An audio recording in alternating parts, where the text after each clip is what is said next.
How to convert wallet. Ngayon, ipapakita ko ang process ng pag-convert ng funds from eLoad wallet to eCash wallet.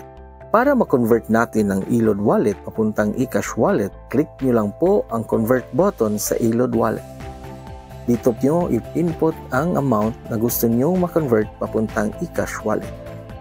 After nyo po ma-input ang amount, click lang po sa convert button, mapupunta na sa kabilang wallet ang inyong funds.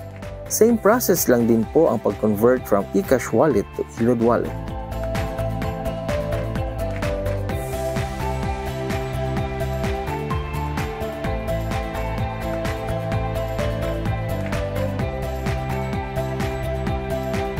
Sa eLoad wallet po kukunin ang funds para sa prepaid load products.